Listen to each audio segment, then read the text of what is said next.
Hello दोस्तों, आप सभी का स्वागत है मेरे YouTube चैनल पे। आई होप आप सभी अच्छे होंगे। और आज हम तीसरी वीडियो लेके आ रहे हैं आपके बीच। मुगल आक्रमण के बारे में पढ़ रहे थे, मध्यकालीन भारत का। तो इससे पहले हम पढ़ चुके हैं पहला मुस्लिम आक्रमण कैसे हुआ। तो उसके बाद हमने पढ़ा था मोहम्मद कासिम के बारे में। फिर हमने पढ़ा था मोहम्मद गजनी के बारे में। फिर आया था मोहम्मद गौरी आया था। यहाँ तक चला। उसके बाद आगे की स्टोरी फिर से प्रारंभ कर रहे हैं। अब इसमें आज हम लोग पढ़ने जा रहे हैं। हमारा टॉपिक है गुलाम वंश। अभी गुलाम वंश क्या होता है आपको थोड़ा सा मैं बता देता हूँ। गुलाम वंश मतलब इसमें क्या होता है, जो मोहम्मद गौरी थे, है ना। मोहम्मद गौरी ने कुतुब बिन ऐबक को दास के रूप में खरीद के लाया था। अब दास के रूप में खरीद के लाया था, जिसके कारण से क्या होता है, ये आगे चल के ये बहुत ज्यादा प्रतिभाशाली व्यक्ति था, जिससे ज्यादा प्रभावित हुए गौरी, है ना। तो जैसे कि आपने बाहुबली देखे होंगे, तो बाहुबली में जैसे कि कटप्पा का रोल रहता है ना। तो उसी प्रकार से कुछ इसका भी रोल यहाँ पे देखने को मिलेगा।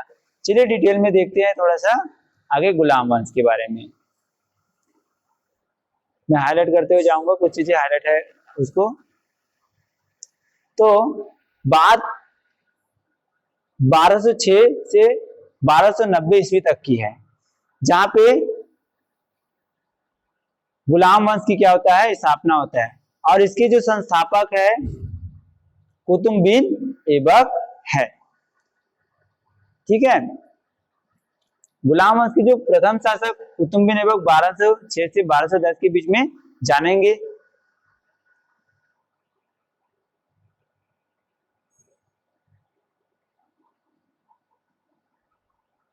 ये जो ऐबक कुतुब बिन ऐबक है, ये ऐबक नामक तुर्क जनजाति का था। और इसे जो बचपन में निशापुर के काजी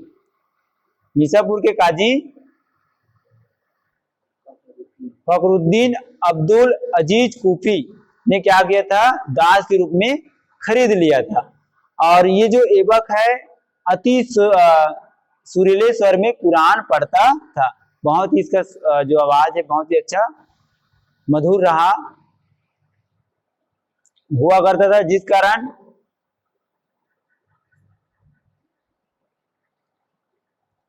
कारण क्या होता है, ये कुरान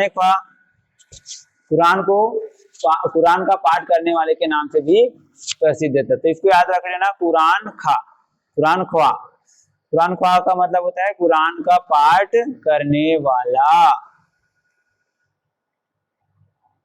आगे ये क्या होता है, फिर आगे कुछ समय के पश्चात इसे निशापुर से गजनी लाया जाता है। और गजनी लाने के बाद वहां पे मोहम्मद गौरी जो है इसे खरीद लेता है। और ये इसकी प्रतिभा, लगन और ईमानदारी से बहुत ज्यादा प्रभावित होते हैं और बहुत ज्यादा विश्वास पात्र बन जाते हैं। गौरी ने इसे अमीर आखुर के पद पर क्या करते हैं, पदोन्नति करते हैं। अमीर आखुर के नाम पर पदोन्नति करते हैं।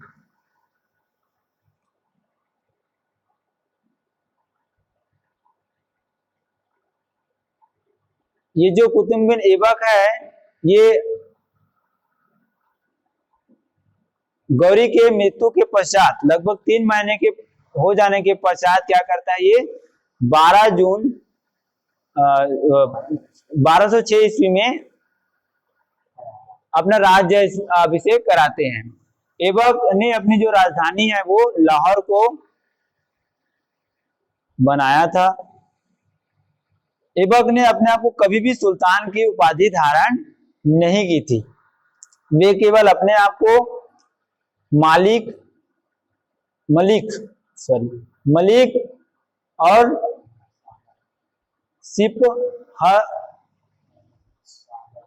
सिपह सालर की पदवियों से ही अपने आप को संतुष्ट किया करते थे।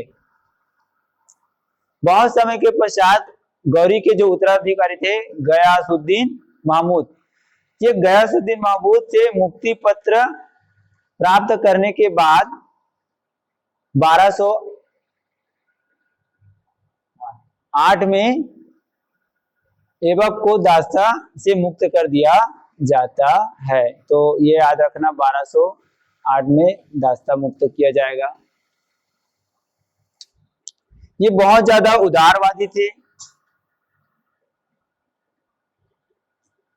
ये बहुत ज्यादा दान वगैरह किया करते थे, जिसके कारण इसे लाख बख्श, क्या कहते हैं बच्चों, लाख बख्श,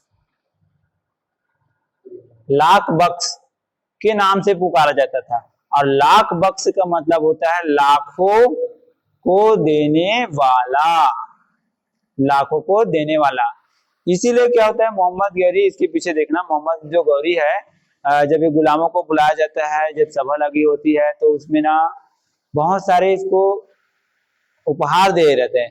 तो ये क्या होता है, कुतुब बिन ऐबक है, ये उपहार को अपने पास नहीं रखते, बाहर आके सारे जितने भी व्यक्ति रहते हैं वहां पे वो बांट देते हैं। तो फिर उसको ये चीजें देखता है तो उससे बहुत ज्यादा प्रभावित होते हैं कौन, मोहम्मद गौरी, और अपने पास इसे रखते हैं। ये इसी का नतीजा है, जो दान करता था उसी का, ये इसी के कारण ये विश्वास पात्र बने मोहम्मद गौरी के। चलिए आगे देखते हैं। इन्होंने जो मुख्य काम कराए थे, इन्होंने 2 मस्जिद बनाई थी। उस मस्जिद का नाम है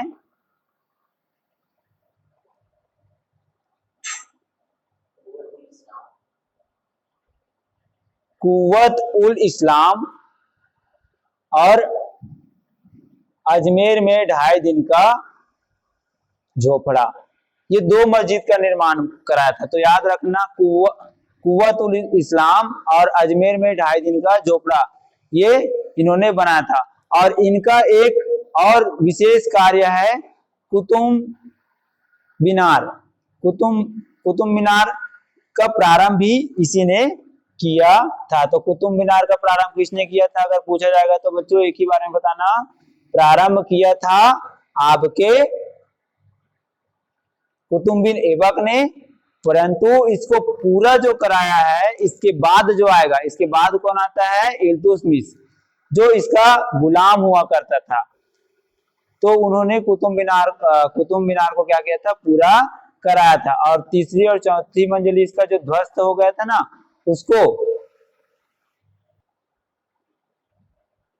इल्तुतमिश ने कराया था। फिर क्या होता है, जो इसकी चौथी मंजिल थी कुतुब मीनार की, इसे फिरोज शाह तुगलक, कौन, फिरोज शाह तुगलक के शासन काल में इसकी चौथी मंजिल को क्या है, जो हानि पहुंची थी, जिस पर चौथी मंजिल के स्थान पर 2 और मंजिलों का क्या किया गया, निर्माण कार्य कराया गया था फिरोज शाह तुगलक द्वारा।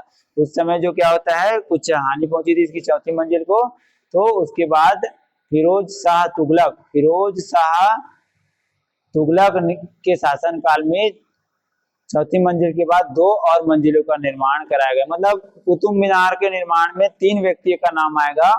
निर्माण का कार्य प्रारंभ किया था आपका कुतुब बिन ऐबक ने, उसको पूर्ण किया इल्तुतमिश ने, और जो चौथी मंजिल के बाद 2 और मंजिला बनाया उसको किया फिरोज शाह तुगलक के शासन काल में किया था।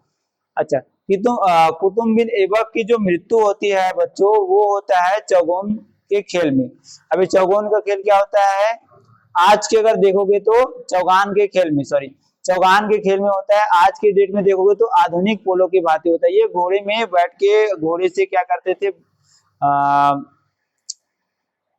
आप देखना पोलो गेम देखना, फिर आपको वहां से समझ आ जाएगा। बाल को ऐसे मारने रहता था घोड़े से चढ़ के, तो उसी दौरान क्या होता है, घोड़े से गिर जाता है, और घोड़े से गिर जाने के बाद उससे गिर जाने के बाद वो उसकी क्या हो जाती है, कुतुब बिन ऐबक की 1210 में क्या हो जाती है, इसका राम नाम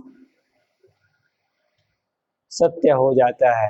और इसे लाहौर जो अभी पाकिस्तान में है वहां लेके इसको क्या किया जाता है, इसको दफनाया गया। वहां पे इसकी कब्र देखने को मिलेगा, लाहौर में इसको कब्र देखने को मिलेगा।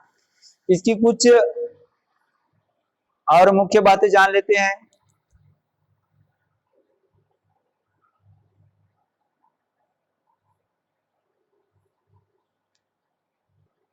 तो आई होप यहाँ तक आप लोगों को समझ आया होगा कि कैसे गुलाम वंश बना। तो गुलाम वंश के प्रथम जो संस्थापक कौन है, कुतुब बिन ऐबक है ना।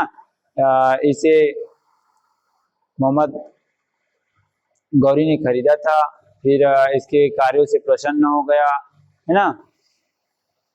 फिर ये अपने राज दरबार में रखे, फिर आगे चल के आया और इन्होंने कुतुब मीनार के निर्माण कार्य में भी योगदान दिया और इसकी जो मृत्यु हुआ था चौगान खेलते हुए 1210 में हो गई और इसको लाहौर में दफनाया गया। यहाँ तक हमने देखा। अब हम आगे देखेंगे इल्तुतमिश की, जो कुतुब बिन ऐबक का या इसका क्या था, गुलाम था।